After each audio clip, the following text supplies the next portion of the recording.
Hi, welcome to the Grumpy Plumber. Today we're talking about shut-off valves, and you're trying to decide if you can change it yourself or not. So especially if these are like a soldered valve, shark bite, change out with the shark bite valve. But we're going to talk about like iron valves and different types of valves. He knows everything there is to know about this, so we're going to go through it and hopefully figure this out if you can change out this valve yourself. We think you can.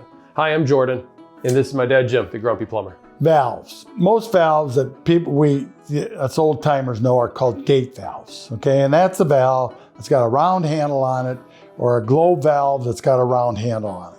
There are two different kinds of valves, but it's not important. But a gate valve or a globe valve, if you tighten it down and it's not shutting off the water, and you want a positive shutoff on it, so you need to replace it.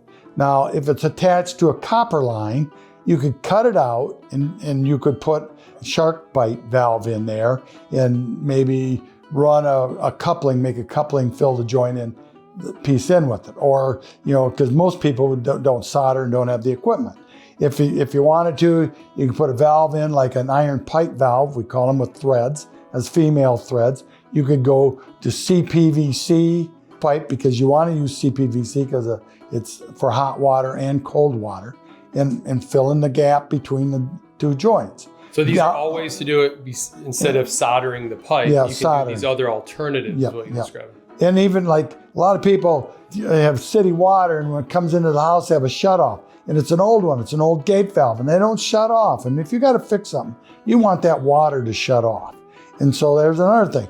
You could take it, and if it comes in an iron pipe, connect one end to the iron pipe, then go the other side could go to copper, or if you solder, it can go to CPVC pipe until you connect it back into your main water system. That's the easiest, an easy way to do it. I mean, you can get all that.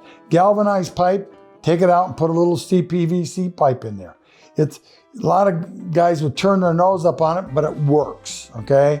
And it's there, and it's been around for a long, long time. So one thing too with shark bites, because those are really popular, especially it's simpler to use with copper, really recommend reading the instructions carefully on it.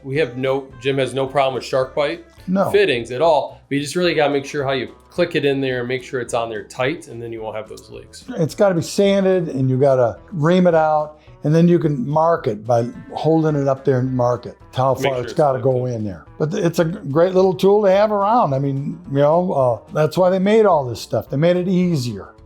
So. How about ball valves? Is that different? Ball valve, that's what you would replace these valves with, is a ball valve. It's got a lever handle on it. It's got more of a positive shut off to it. The next quarter turn ball valve. That's right? A quarter turn. Mm-hmm. There's all kinds out there. I always try to buy the better quality ones on it. You don't buy cheap. If you look at a valve and you look at the two together, one looks like it's got hardly any brass to it, and the other one looks like they used a whole bucket of brass to it. So that's a thing to think about. If you have a shutoff valve that you need to replace and you don't know how to solder, there's a lot of other options to do there. Depends on what system you want to use, CPVC or an iron valve, which means it's threaded on there, or even use a shark bite if you want to stay with the copper. So there is a lot of good options there. You can totally do it yourself. Just make sure you follow those instructions, and hopefully that helps. Yeah, it'll work. You can do it. I got a lot of faith in you. Have a good day.